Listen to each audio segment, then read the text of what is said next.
procurou ali um lugar de paz, um lugar de alento para suas dores, e o Jefa tem, ao longo desses anos, tentado juntamente, obviamente, com a espiritualidade, tentado trazer um pouco de luz para a nossa existência, né? Afinal de contas, estamos todos nesse barco evolutivo.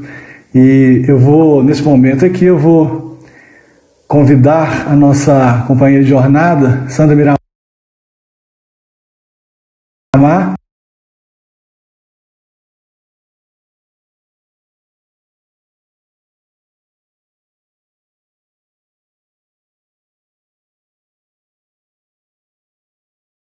para falar de um assunto extremamente importante, muito caro para nós, que é a misericórdia. Bom dia, Sandra. Bom dia, tudo bom?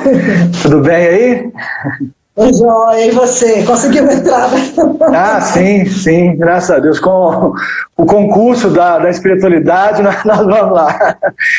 Afinal de contas, nós temos que nos adaptar a esses novos tempos, esses novos momentos que nos impõem esses desafios, mas nós vamos tentando, né? Vamos buscando a melhor forma de conseguir levar a palavra do Cristo, a boa nova, ao máximo de pessoas que conseguirmos.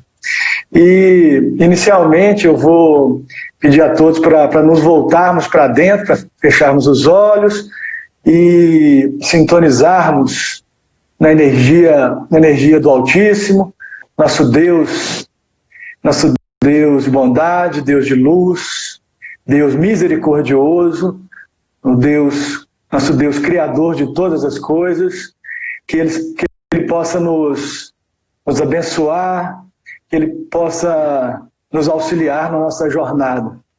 E pedimos a espiritualidade, a alta espiritualidade, os bons espíritos de luz que aqui nos acompanham, que estão aqui conosco, que eles possam também nos auxiliar e que nós possamos ser, hoje e sempre, instrumentos da paz e do amor de Deus. Que assim seja. Bom, Sandra, primeiramente uma provocação. Vamos falar de misericórdia, né? Então, aqui cabem outras virtudes, vamos dizer assim, outros assuntos que estão contidos aí, né, nesse tema tão divino, vamos dizer assim, que é o perdão, a reconciliação, a indulgência e, afinal de contas, a misericórdia é uma atribuição de Deus. Vamos começar a conversar sobre isso? Exatamente. Então, a misericórdia, e eu estava pensando exatamente nesse momento, não é? Quando você estava falando aí fazendo a oração, eu fiquei pensando como que isso nos é caro. Ao tomar conhecimento, na verdade, a lei divina, ela chega até nós por meio de 3 revelações. A primeira com Moisés, que vem falando de um Deus justo, mas um Deus justo, e que essa lei é implantada de certa forma, como se a gente tivesse tendo que ter um temor, né? Ela é implantada dentro de nós na forma de temor. Então nós tememos a esse Pai que é justo, mas que escolhe e que tem um povo escolhido, que é o povo judeu. E mais, né? É um Pai que pune aqueles que não cumprem a sua lei, né? Haja vista as mulheres adúlteras que eram apedrejadas. Posteriormente vem Jesus e nos fala de um Pai, né? De Deus que é um Pai, de Deus que é perdão. E cita vários exemplos, mas isso a gente não consegue ainda compreender em profundidade o que Jesus nos traz sobre Deus. Aí, com a doutrina espírita, na Gênese, Kardec fala que não é possível a gente entender, na verdade, a natureza divina. Mas, ao conhecer os atributos do Pai, nós poderemos fazer uma ideia de quem é o Pai. E dentre esses atributos, é o que nos chama muita atenção. Ele diz assim, o Pai é bom, o Pai é justo, bom e misericordioso. Olha, aí assim, misericordioso, aí você acaba nem entendendo, deixa para lá. Se ele é justo e é bom, já está bom demais, né? Então a gente tem a certeza que o pai é justo e olha, a gente saber que alguma pessoa é justa já é muito bom para a gente. Porque justo quer dizer assim, eu querer para o outro exatamente o que eu quero para mim. E nós vamos observar que nós ainda estamos muito distantes da justiça, que é com Moisés. E aí vem Jesus diz, bom, ele é bom, o pai é bondade, o pai é bom. A gente também não entende muito. Aí ele é mais do que bom, ele é misericórdia. Então misericórdia é alguma coisa que nos faz, que nos traz um calor no coração. É alguma coisa que nos acolhe, é alguma coisa que movimenta a nossa alma, falar de misericórdia. Né? Mas aí eu queria pedir licença, antes da gente começar a falar, você já fez uma pergunta, eu queria cantar uma música, pode ser? Claro. Por favor. Vamos lá. Essa música intitula-se A Graça dos Céus. Essa música é uma música norte-americana e ela praticamente é uma música mundial.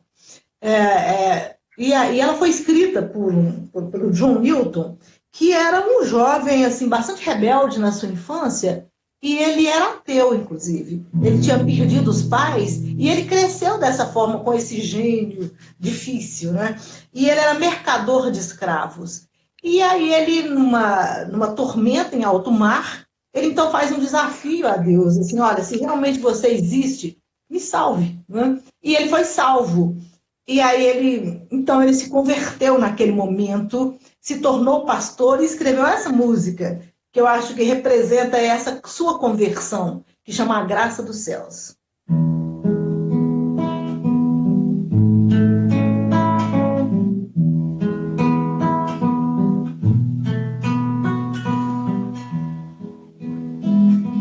A graça dos céus é doce som, salvando alguém. A sua voz me encontrou, sua luz então eu vi. A graça livrou meu coração, tão leve me fez sentir. E quando enfim acreditei, a vida entendi. Por muitos caminhos eu andei, perdido na imensidão.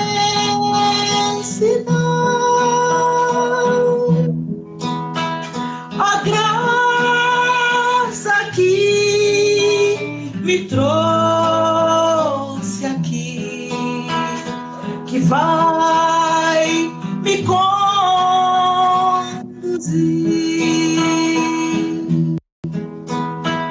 A graça dos céus é doce som, salvando alguém assim. A sua voz me encontrou, sua luz então eu vi. Sua luz então eu vi.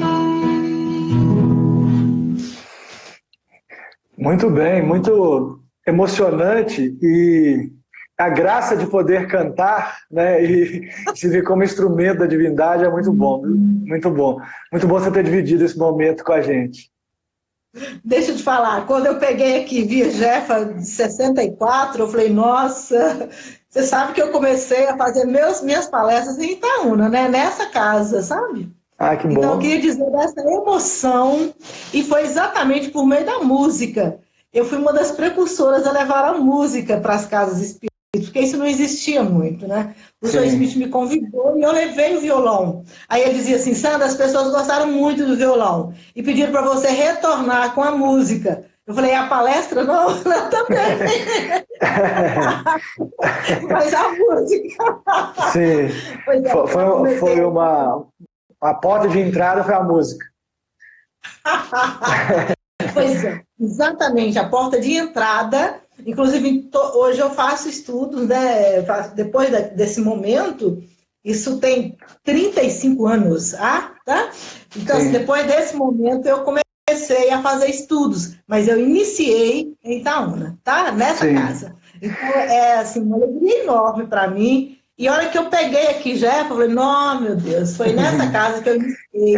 E aí eu queria dizer da minha gratidão, porque foi aí que foi abrindo todos os meus caminhos, tanto para a música como para a doutrina espírita, tá? Sim. Vamos lá, Eu admiro. Tá bom. Só comentando que eu admiro muito o dom da musicalidade, e no meu caso eu vou ter que esperar outra vida para poder encontrar esse dom. Mas vamos falar de misericórdia, então? Vamos lá. Então, misericórdia, de acordo aí com os autores, né, de acordo com a nossa nomenclatura tradicional, é esse sentimento de solidariedade com relação a alguém que está passando por uma tragédia pessoal, que caiu em um sofrimento, ou seja, é esse sentimento de compaixão, esse sentimento de piedade. Só que a misericórdia não é uma teoria, é um ato concreto. Então, assim, na verdade, a misericórdia é um ato concreto. Quando você realiza esse ato, né? Esse ato desse sentimento, como o perdão, a indulgência, a graça, a clemência. E em latim, a palavra misericórdia quer dizer miser, quer dizer ter compaixão. Córdia quer dizer coração. Ou seja, significa, portanto, ter um coração bom, né? Ser benevolente. E aí, nós vamos analisar no Evangelho quando é que nós vamos encontrar essa referência à palavra misericórdia. Quando Jesus é indagado pelo doutor da lei, como é que ele deveria encontrar o reino dos céus. E aí Jesus, então, pergunta o que está escrito na lei, tarará, né? E aí ele responde e fala, então, que amar ao próximo como a ti mesmo. Então aquele doutor fala, mas quem é o meu próximo? E aí Jesus conta a parábola mais conhecida por todos nós, que é a parábola do bom samaritano. E aí quando ele conta então aquela parábola, no finalzinho, Jesus pergunta para o doutor, e quem foi o próximo daquele que caiu nas mãos dos salteadores? Então o doutor da lei responde, aquele que usou de misericórdia para com ele. Vejamos, então o sentimento de misericórdia nos fala que é esse sentimento de amar o próximo. Ou seja, aquele que conseguiu amar o próximo, aquele que conseguiu acudir o outro, acolher o outro no momento da dor, esse realmente é que tem o reino dos céus. Esse que entendeu tudo que Jesus veio fazer. Então nós estamos observando que esse sentimento é um sentimento muito nobre, é um sentimento muito rico, é um sentimento muito altruísta, muito elevado. A misericórdia, realmente, quem adquiriu a misericórdia, como nós vimos lá, foi o bom samaritano. E lá no Evangelho também, no capítulo Bem-aventurados de reconciliar com o meu adversário, né? Jesus fala, reconciliai-vos com o vosso adversário enquanto estáis a caminho com ele, para que ele não vos entregue ao juiz, e o juiz não vos entregue ao ministro da justiça, e sejais colocados na prisão, digo-vos que não saireis de lá enquanto não houver pago o último ceitil. Ou seja, enquanto não aprendermos a vivenciar a misericórdia, deveremos reencarnar num processo ainda de expiação. Mas essa questão ela é muito interessante, porque quando, na verdade, 1857, 1860, o Evangelho foi escrito, lá por Kardec, as mensagens de André Luiz, as mensagens de Emmanuel para o Chico, já tem um tempo, né? Já tem algum tempo.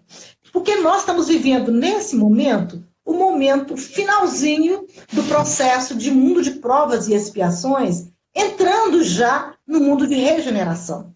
E o que nós aprendemos ainda no Evangelho é que no mundo de regenerações não haverá mais expiação.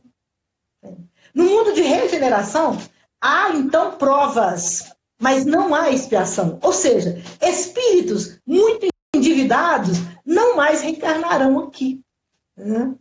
Reencarnarão então lá no mundo para onde, né, o mundo que nesse momento está sendo realizada a seleção, está lá na Gênese de Kardec, em Obras Póstumas, a nova raça, né? Então essa nova raça é que permanecerá aqui na Terra de regeneração, e os espíritos que reencarnarem nessa nova Terra, que Chico Xavier fala no livro Plantão de Respostas, que o mundo de regeneração acontecerá por volta de 2057, ou seja, então os espíritos muito endividados, espíritos que estão com expiação, não mais reencarnarão na Terra. É isso aí, cara? Não é? Então, esses espíritos não reencarnarão mais. Sim. E aí a Terra, então, será o mundo de regeneração. Então, vamos ficar espertinhos. Vamos exercitar a misericórdia mesmo. Sim. Porque a gente não quer ir, nós não queremos mais ser degradados para o mundo inferior. Tudo bem? Nós estamos vivendo esse momento, né? Estamos vivendo esse momento. E a gente pode, enquanto muitas pessoas avaliam que esse momento da pandemia é um momento muito doloroso, com certeza é um momento doloroso. Mas é importante que a gente faça essa reflexão entendendo que é uma oportunidade de transformação interna. É uma oportunidade de olharmos para dentro de nós mesmos e fazer esse movimento para alcançar o que Jesus nos ensinava. Compreender de forma clara os ensinamentos do Cristo e buscar trilhá-los. Muito bem. Então, continuando aqui, né, a nossa misericórdia, é muito interessante a gente pensar o seguinte: quando Jesus chegou aqui na Terra, na sua encarnação aqui no planeta, porque Jesus só encarnou aqui no nosso planeta, porque ele veio cumprir uma promessa que ele havia feito aos degredados, aqueles capelinos degredados lá de Capela. Jesus fez uma promessa que viria pessoalmente auxiliá-los para a sua transformação íntima. Por isso Jesus encarna então aqui na Terra. E quando ele encarna aqui no planeta, ele, então, após a morte do pai dele, ele é batizado por João Batista lá, ele é batizado por João Batista no Rio Jordão. E, posteriormente, ele sai, ele termina, né, esse processo, e ele vai no deserto, onde ele é tentado. Posteriormente, ele vai ao Templo de Jerusalém. Ao chegar no Templo de Jerusalém, ele é indagado por Haná. Haná, que seria o juiz inclemente da sua causa. E Haná fica muito impressionado com a majestade de Jesus. E indaga a Jesus: que fazes aqui, Galileu? E Jesus responde para ele com muita firmeza: eu vim fundar o reino de Deus. Aí ele faz: o reino de Deus? Que vem a ser isso, o reino de Deus? E aí Jesus então explica que esse reino de Deus é, na verdade, o reino dos céus no coração dos homens. E aí ele pergunta assim, mas como é que você vai... Você tem autorização de algum mandatário de Roma? Quais são os seus recursos? Quem é que vai te acompanhar nessa obra? Aí Jesus diz para ele assim: a tal proposta eu utilizarei o mármore da boa vontade. Utilizarei o cisel do sentimento. E os meus companheiros, eles virão de toda parte. Mas esse empreendimento, né, esse trabalho, ele está em plena sintonia com a vontade de Deus. Aí Haná, os cara deve ter meio pirado, né? E Haná começou a rir de Jesus, entendendo assim, não estou entendendo nada que ele falou, né? Ou seja, mas a lição estava dada. A lição estava para a posteridade. O que Jesus viera fazer, o que ele veio fazer naquele momento e agora e sempre, é fundar o reino dos céus. O reino de Deus que está dentro de nós. E aí, nós vamos observar que em quase todas as parábolas de Jesus, ele inicia falando desse reino. O reino dos céus é semelhante a 10 virgens. O reino dos céus é semelhante a... Então, Jesus e as parábolas, elas representam os ensinos de Jesus.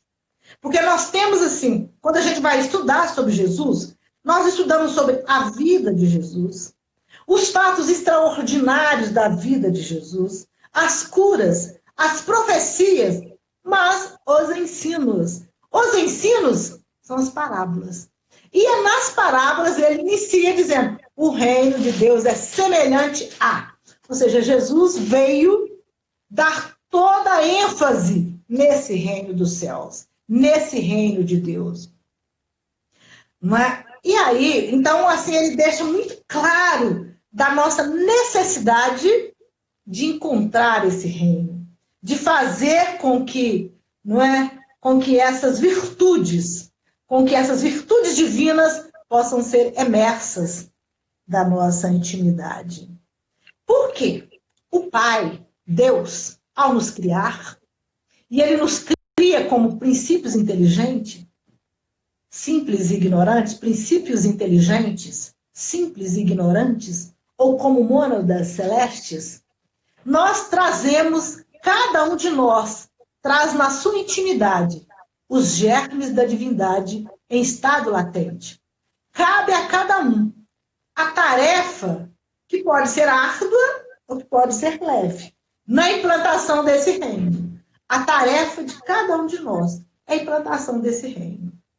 A implantação desse reino significa as virtudes, as habilidades, as competências morais, técnicas, culturais, éticas, e que repontarão na nossa intimidade na medida que nós fizermos esse esforço sistemático e disciplinado para que essas virtudes tenham eclosão, saindo da escuridão da nossa intimidade, tornando-se conscientes, lúcidas, claras, evidenciáveis. Você quer falar, cara? Assim, o gerenciamento das paixões, como você disse também na outra palestra, né? Isso é muito importante também nesse momento de consciência. Sim, porque se a gente não gerencia as nossas paixões, elas nos gerenciam e elas nos fazem escravos. Nós nos tornamos escravos das nossas paixões. Veja bem, como que a gente diz, né? Você diz assim, gente, mas eu até falei isso muito na última live, eu falei, onde eu olhei essa palavra? Tô bad, isso é dos jovens, né? Hoje eu tô bad, hoje eu tô mal, né? E a gente falava dessa forma, assim, como se alguma coisa viesse de fora e tomasse conta da gente. Né? Sim. Então, assim, olha, hoje eu tô assim mal, hoje não é meu dia porque alguma coisa tomou conta de mim. Não. Isso é um equívoco, né? À medida que a gente vai expandindo a nossa consciência, a partir do momento que essas virtudes começam a eclodir, nós começamos a gerenciá-las. Ou seja, você diz assim, olha, hoje eu não estou bem de jeito nenhum. Mas eu preciso dizer, é assim mesmo que eu quero ficar? A terceirização dos problemas, né? Hã? É uma terceirização dos problemas, né? Exatamente. Mas o problema tá fora de mim. Exatamente. Mas aí, veja bem, e aí quando eu digo assim, mas é assim mesmo que eu quero ficar? É isso mesmo que eu quero para a minha vida? E aí, quando eu olho dessa forma, Eu disse, não, eu estou mal mesmo, mas eu não quero ficar assim. E aí, como eu tenho posse das minhas virtudes, olha, quais são as minhas virtudes? Nós já temos persistência, nós já temos fé, a gente não tem muito, mas a gente tem um pouquinho de fé, a gente já tem um pouco mais de amor, de compreensão. Eu falo, não, eu quero fazer alguma coisa que me faz bem. Eu quero sair para a rua, eu não posso sair mais, né? Mas eu posso ajudar alguém, eu posso ligar para alguém, eu posso fazer algo que vai me fazer bem. Eu posso realizar alguma coisa que vai me fazer bem. Tá? Então é isso, é a gente gerenciar as nossas emoções. Não é? Certo. Tudo bem? Sim. E nesse propósito aí, nesse gerenciamento também, cabe o perdão, a reconciliação, né, a indulgência, porque afinal de contas, esse coração amargurado não tem, dificilmente vai conseguir receber essa virtude da misericórdia. Não tem jeito, não tem jeito. Se eu tiver amargura, isso não será possível. Não será possível, não é? Então, é exatamente isso, né? Então a gente vai observando, é todo um processo íntimo, né? Sim. Então, por isso, aí você estava falando muito bem, Carlos, para tanto, né? Por isso, é muito importante, então, que a gente amplie a nossa consciência. Ou seja, o que significa ampliar a nossa consciência? É estar ciente. Então, a gente escuta isso muito. Eu falei um dia para o pessoal nas lives, gente, vou ter que dar um curso aqui de o que é a consciência. Eu falo tanto, vamos ampliar a consciência, mas é a gente ter clareza, na verdade, de todos os sentimentos que a gente vivencia. E olha, que a gente vai aprendendo, a partir do momento que a gente amadurece um pouco, a gente vai entendendo que é necessário a gente nomear o estado que a gente está vivendo. A gente tem que dar conta de dizer, olha, o que eu estou sentindo nesse momento é um ciúme danado, não é? Isso faz muito mal para mim. E eu tenho que entender o que é ciúme. O que é ciúme? Por que eu tenho isso? Não, eu não quero ter isso mais, né? Ou seja, a partir do momento que eu consigo evidenciar esse sentimento que parece que tomou conta de mim, eu vou dizer, não, não quero isso para mim, não. Não quero inveja, que coisa horrível. Eu não quero isso na minha vida. Eu não quero isso. Mas isso só é possível quando eu gerencio. Porque se eu não faço isso, eu me torno escravo. Então, na medida que a gente assume essa tarefa de buscar a terra prometida, eu acho muito legal falar disso, não é? A terra prometida, porque essa terra prometida, ela é falada lá desde a Gênese, lá, não começa na Gênese, porque começa com Abraão, um pouquinho mais adiante, né? Depois de Moisés, vem Abraão. Então começa com Abraão, quando Deus promete para ele a terra de Canaã. Então ele sai para buscar essa terra. E aí vamos encontrar Moisés também buscando essa mesma terra de Canaã. E quando Caleb, que é que vai encontrar a terra, porque Moisés não consegue, né? Ele morre, né? E Caleb diz assim, essa terra, esse lugar, é um lugar inóspito, não é? Mas é um lugar que tem leite e mel. Ou seja, o que ficou claro, assim, era um lugar difícil, mas que tinha leite e mel. E aí, olha que bonito, a gente vai encontrar esse diálogo de Gamaliel com Paulo. Gamaliel fala assim para ele, Paulo, os nossos antepassados, eles viveram em busca dessa terra de Canaã. Todos eles perseguiram 40 anos no deserto, buscando a terra de Canaã. Quando, na verdade, Canaã significa o nosso interior.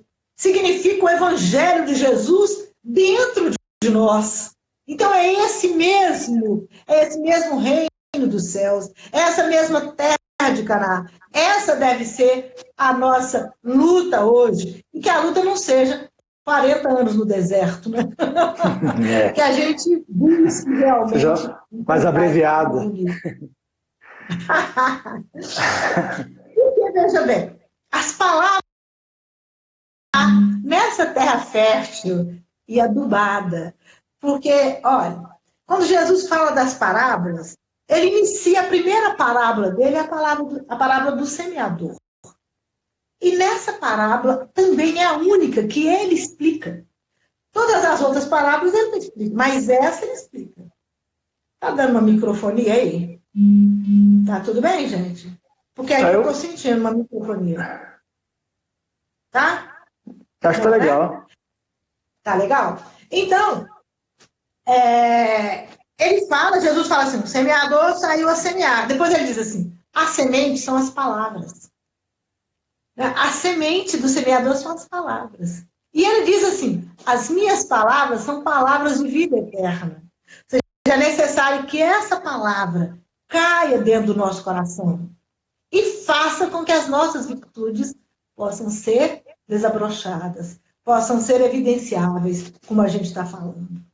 Então, nós estamos observando, pensando nessa parábola, nós vimos que a semente caiu em terra fértil e produziu. Mas ela caiu em terra dura, ela caiu em terra que tinha espinhos. É necessário preparar a terra, preparar o coração, para que as palavras de Jesus sejam realmente dóceis na nossa vida. Para que a gente escute o chamado dele, vem. Para que a gente escute as palavras dele, assim, e acolha essas palavras como o pão da vida. Ele diz assim, eu sou o pão da vida. Então as palavras dele precisam realmente fazer sentido na nossa vida. E aí a gente vai ver, né, que quando então a gente aceita, acolhe as palavras de Jesus, ele vai dizer assim, desperta tu que dormes. E isso inicialmente para a gente era, quando ele falava assim, desperta tu que dormes, a primeira vez que eu escutei isso, eu pensei, é para quem está dormindo, não é para mim. Mas tu que dormes, são as nossas virtudes que estão adormecidas. Desperta. Lázaro, levanta, anda. Ou seja, Jesus está nos... É um imperativo. Desperta. Levanta. Anda. Então a gente desperta mesmo quando a gente começa a cuidar da gente. Quando a gente começa aquilo que nós estávamos falando. Se somos tristes, amargurados, rancorosos, o que é que nós poderemos oferecer aos outros nas nossas relações? Porque como é que eu vou acolher alguém? Como é que eu vou amar alguém? Se eu sou rancorosa, se eu só fico olhando o defeito dos outros, como é que eu vou amar alguém? Porque para amar alguém, eu tenho que estar rico de amor. Eu tenho que estar rico de alegria para levar alegria para alguém. Eu preciso estar rico de esperanças, de fé, de otimismo, para compartilhar essas dádivas com o outro. Porque se eu não tenho, não tem jeito, né? Não tem como. Amar ao próximo como a ti mesmo, mas você amar, isso vai ser só teoria. Sim. Eu preciso realmente, né, inaugurar dentro de mim o otimismo. Eu preciso prescrever para mim assim, olha, fortalecer a minha fé. Fortalecer a minha esperança. Eu só faço isso na minha relação com o outro. Sim. No meu trabalho, né, quando eu falo, não, eu fiz, não foi bom, mas a próxima será melhor. Né? Eu vou buscar dentro de mim esses recursos. A próxima será melhor. Então, essa tarefa é muito importante. Assumir a própria vida. Analisar a nós mesmos. E aí vamos encontrar, lá no Evangelho segundo o Espiritismo, no Livro dos Espíritos, essa frase de Kardec, um sábio da antiguidade já vos dizia, conhece-te a ti mesmo. Santo Agostinho dizia que na sua última reencarnação na Terra, ele só melhorou quando ele fazia essa análise diária. O que eu fiz? Mas eu já fiz muitas vezes essa análise, assim, o que eu fiz de bom? Eu pensava só em tarefa, mas eu não pensava em emoção.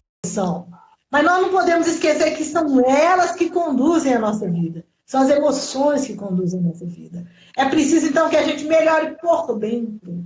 É conhecer as nossas emoções. O que eu fiz para o outro emocionalmente? Como é que anda o meu mundo emocional?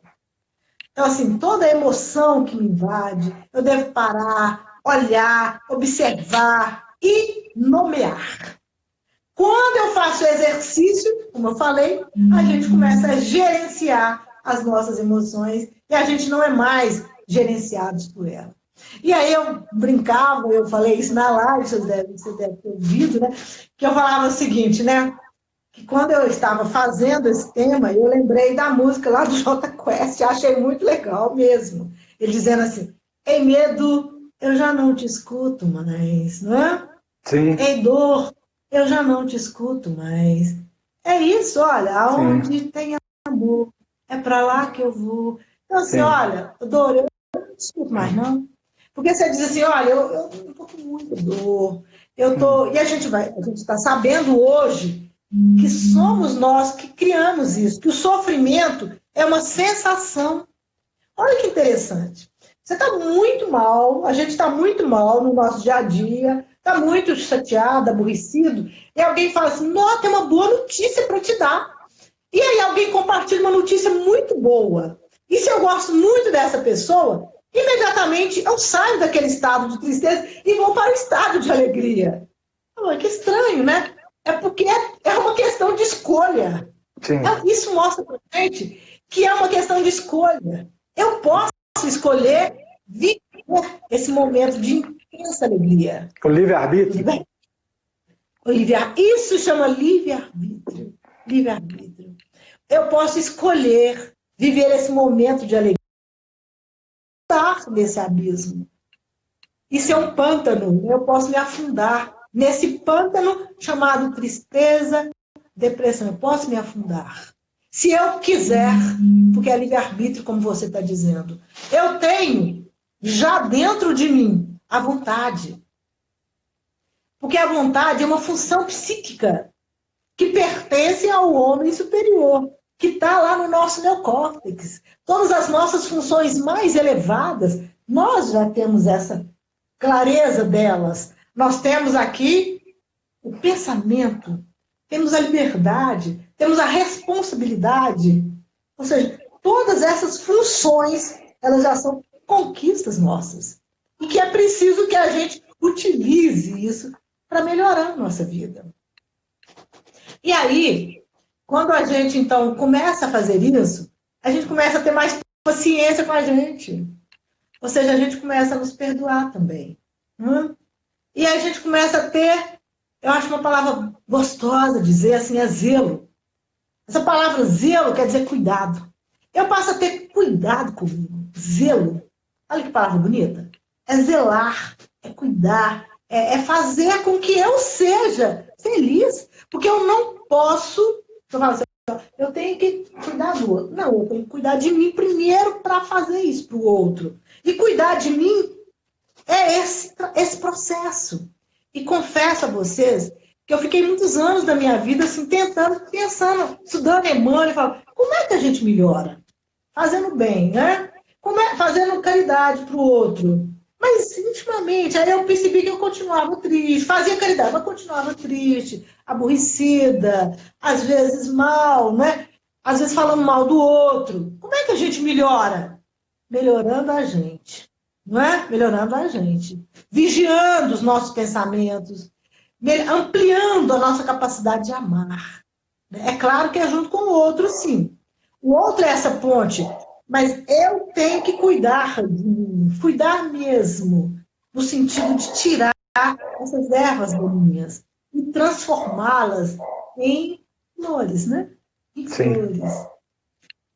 E aí eu me vejo aqui agora, assim, coisa linda que é o poeta, que coisa bonita, né? A gente deixar de ser queixoso para ser poeta. E eu falei isso um dia, falando aí, dando uma entrevista para os poetas, eu falei, olha, o poeta é aquele, ele é diferente da gente. O poeta consegue enxergar a harmonia no lixão. Ele olha e fala assim, não, mas olha, você vê, aquele ali tem uma estética, aquele tem uma harmonia, porque ele é poeta. Ele vai buscar as lindezas que o cercam.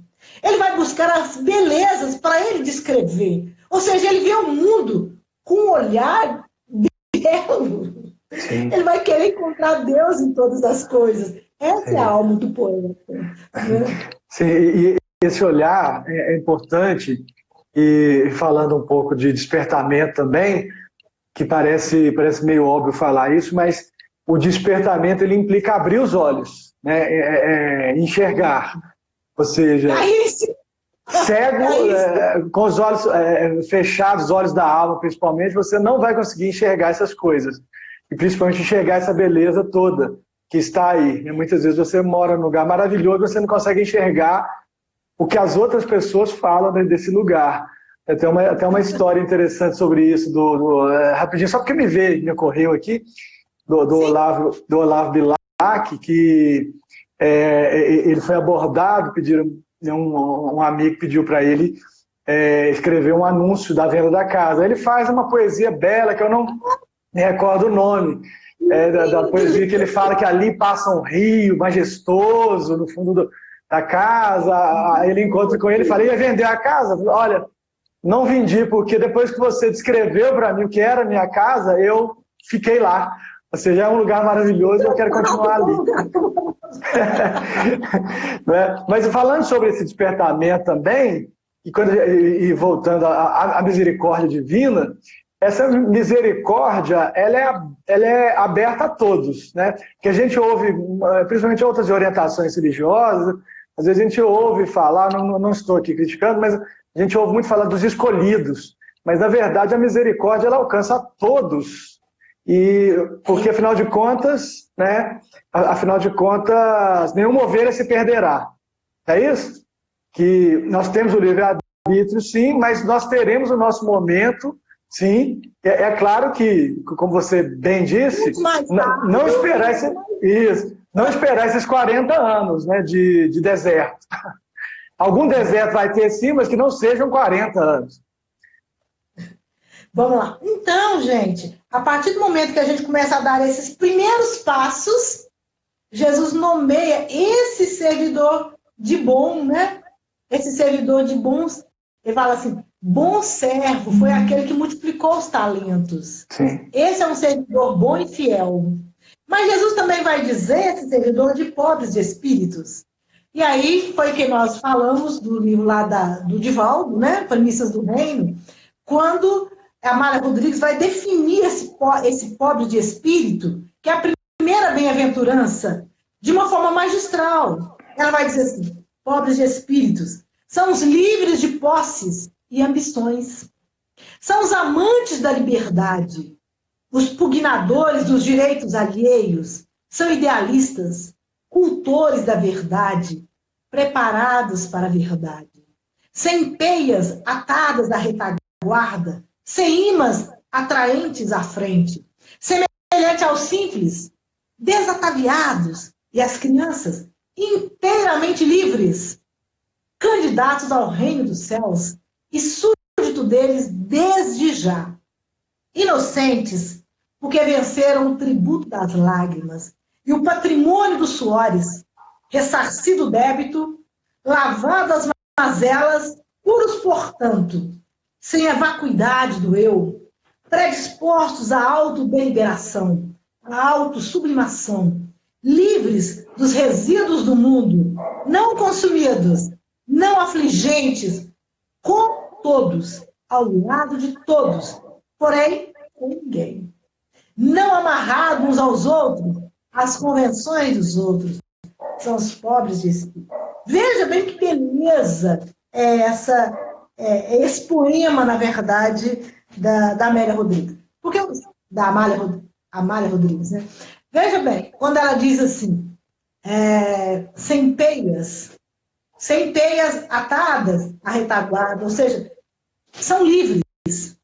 Livres são as pessoas que elas ressarciram os seus débitos, e é necessário que a gente entenda essa escala que Jesus fez para que a gente atinja, na verdade, a misericórdia. É necessário, então, passar: bem-aventurados pobres de espíritos, bem-aventurados que choram, bem-aventurados brandos, os mansos, eles herdarão a terra, bem-aventurados os limpos de coração, bem-aventurados os misericordiosos. Ou seja, então, para chegar na misericórdia, é preciso que a gente tenha essa limpeza do coração.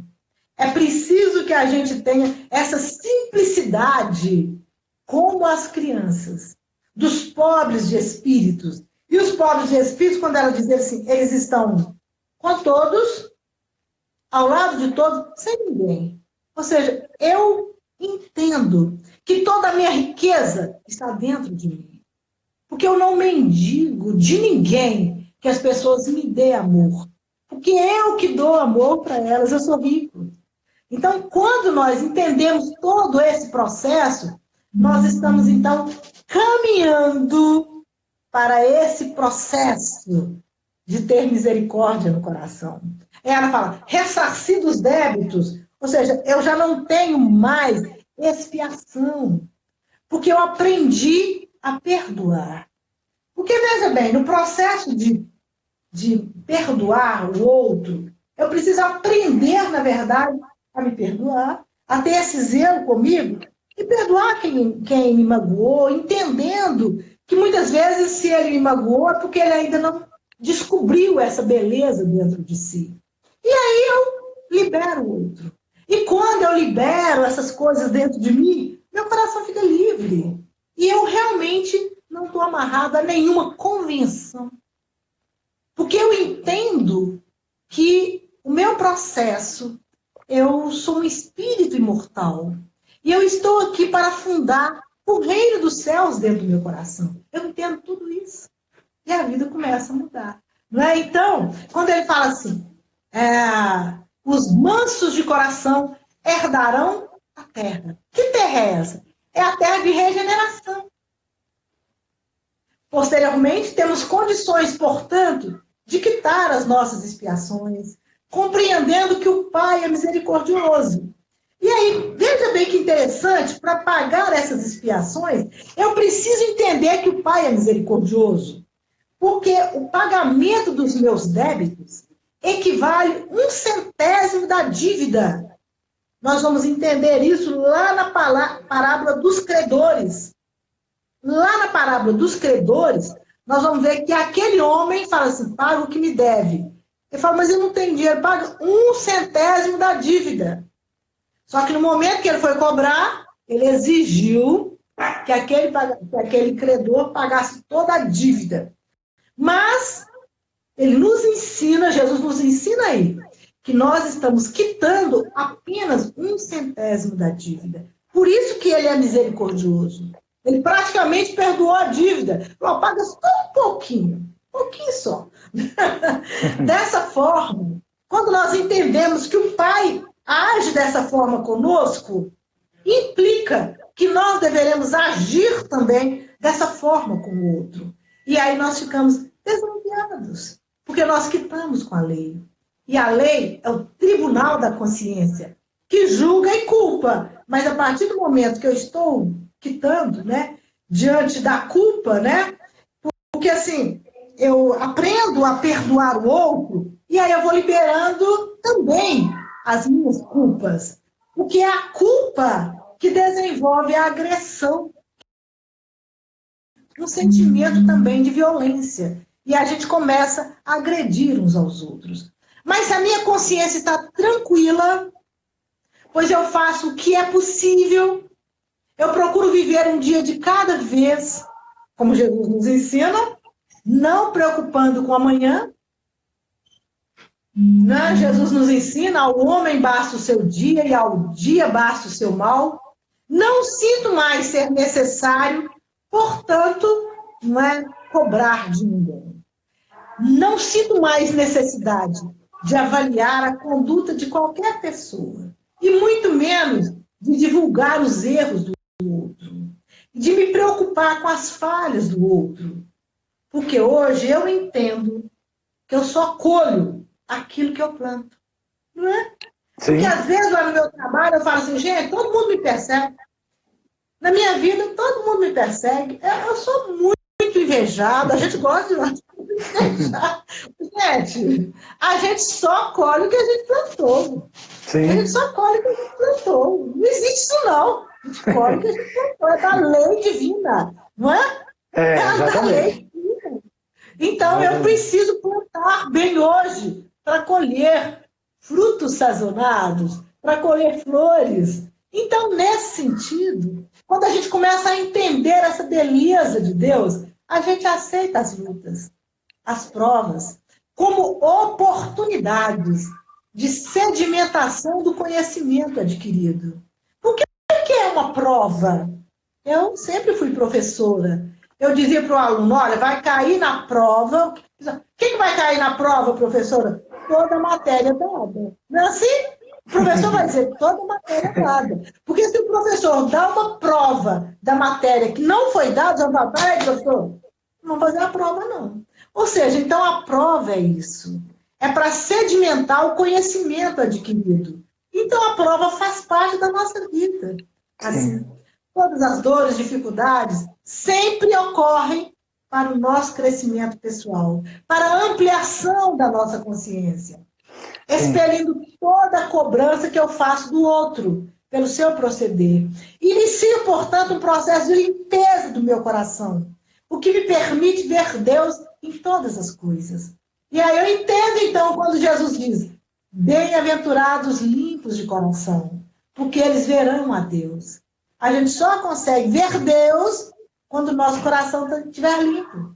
E quando a gente fala de limpo, basta a gente olhar a água, sem nenhuma sujidade, sem nenhuma mágoa, sem nenhum rancor. Senão eu não vejo Deus. Né? Então aí eu vou ver Deus, né? No irmão do caminho, né? E aí eu vou conseguir manifestar empatia por ele. Foi isso que aconteceu com o samaritano. Ou seja, o coração dele estava limpo. Ele não julgou aquele homem que estava caído. O coração limpo. Ele viu Deus. Né? Então ele manifestou. Vê com os olhos da alma. Viu com os olhos da alma, sem mágoa. Né? A alma limpa. Identifico que todo o processo vivido por aquele irmão caído foi porque ele não tinha essa consciência do reino de Deus. Então eu vou manifestar esse sentimento de piedade, esse sentimento de compaixão, esse sentimento de misericórdia. Tá certo? Então eu tenho misericórdia quando eu aprendo, quando eu vivencio todo esse processo falado aqui por nós. Não é? Sim. Porque aí dentro de mim já existe a compaixão e a piedade. Sim. Okay? Agora você fala que misericórdia é ter compaixão, ser benevolente, ou seja, fazer o bem. Agora, sim, a escolha de fazer o bem não é fácil, não, né? Porque ter esse discernimento do que é. Porque muitas vezes a pessoa age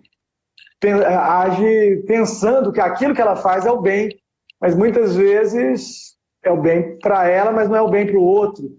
Então, ter esse discernimento do que é bom e do que é ruim é extremamente importante e diz respeito à nossa reforma íntima também, consciencial. Sim, sem dúvida alguma, né? Então, assim, na verdade, quando a gente faz todo esse processo que nós falamos aqui, né? Jesus deixa claro, bem-aventurados os pobres de espíritos, aqueles que ressarciram seus débitos, aqueles que aprenderam a ser mansos, benevolentes, aqueles que aprenderam a usar a gentileza, a ternura, aqueles, então, que vão limpando, que começa esse processo de limpeza da alma, que é tirar a mágoa, tirar o rancor, e nós vamos, então, compreendendo que aquele que está caído, certamente ele não está no mesmo lugar que eu. Certamente ele ainda não conhece Jesus como eu conheço. Certamente as suas virtudes ainda não estão emersas. Então, nesse momento, eu manifesto para ele um sentimento de piedade. Tá? E é esse sentimento de piedade que faz com que a gente, com que a luz resplandeça dentro de nós. Então, não sei se alguém conhece o livro Voltei, do irmão Jacó. É um livro muito interessante que eu li quando eu era muito jovem, mas alguma coisa me chamou a atenção no livro. O irmão Jacó, ele era presidente da Federativa Brasileira. Ele desencarnou e quando ele chega no plano espiritual, para sua surpresa, ele observa que ele não tinha luz, né? E aí os espíritos que ele doutrinava na reunião de desobsessão, falaram com ele: ó, mas Jacó, você nos ensinava a ser bom e você não foi, né? Nós te acompanhávamos assim que você saía das reuniões e víamos que o seu procedimento era diferente daquilo que você falava. E eles então começaram a ser os verdugos do Jacó. E falavam: ah, cadê a sua luz? Cadê? E aí o Jacó começou então a estudar e a fazer esse processo de reforma íntima. E num certo momento da sua vida, né, quando ele viu que ele já estava bem, né, que ele tinha realmente melhorado, ele escutou novamente esses irmãos a criticá-lo, né? E assim, aí a crítica foi muito pertinaz, muito dolorida para ele, né? Cadê, Jacó, a sua luz? Onde que está? E o Jacó tinha realmente melhorado. E ele olhou para aqueles irmãos e ficou pensando assim: olha, eu melhorei, mas eles não. E aí ele sentiu muita compaixão por aqueles irmãos. Ele teve esse sentimento de piedade, e ele se apiedou daqueles irmãos, porque eles não entenderam que ele tinha caído em si e feito esse processo de reforma íntima. E nesse momento que ele fez esse processo, que ele sentiu isso pelos irmãos, ele viu que tinha uma luz em volta dele. E aí ele observou e procurou ver quem é que estava perto dele. E não viu ninguém. Então a luz emanava dele. E aí o Espírito falou para ele: é sua. Nesse momento você se iluminou. Olha que bonito. Então a misericórdia, quando nós atingimos essa misericórdia, quando nós exercitamos essa misericórdia, uma luz desabrocha dentro do nosso coração. Porque a piedade é um sentimento divino. É um sentimento dos anjos. É isso, minha gente. A gente preparou e o tempo acabou, né? Sandra, muito obrigado, viu? Mais uma vez, você já é da casa mesmo, e foi muito boas as suas palavras, e com certeza a espiritualidade atuando aqui junto, né, para que você possa ter passado uma mensagem, e desses minutinhos que faltam aí, a palavra é sua. Tá. Então é isso, minha gente. Eu queria muito agradecer a todos nós, a Deus que nos deu a oportunidade da palavra, né? De semear, e aí a cada um de nós, todos nós somos semeadores nesse momento difícil. Nós somos convocados lá no capítulo 20 do Evangelho segundo o Espiritismo: os trabalhadores da última hora, ide e pregai. Então, nesse momento, todos somos convocados a levar esperança, levar alegria, a falar da reencarnação, a falar que esse momento que estamos vivendo agora é uma oportunidade de fazer essa imersão dentro de nós e despertar as virtudes divinas que todos têm, todos temos, que é necessário ser feliz. Nós estamos aqui para ser feliz, nós estamos aqui para amar uns aos outros, para viver a alegria. A gente não está aqui. Jesus fala assim: olha, eu não quero sacrifício. Ele quer que a gente seja feliz. E que a gente consiga realmente ser feliz. Encontrar essa coisa boa dentro de nós, que está dentro de nós. A alegria está dentro de nós. De poeta, para ver a beleza em tudo que nos cerca. É claro que existe também a realidade, mas nós deveremos transformá-las em coisas boas. E aí, realmente, faltam alguns 2 segundos, a gente encerra cantando uma musiquinha rapidinho, vai cair, né? Eu quero mandar um beijo no coração de vocês. A gente encerra cantando uma música que todo mundo conhece, que é Irmão Sol e Irmão Lua. Vamos lá? Vai ser Mensagem Fraterna.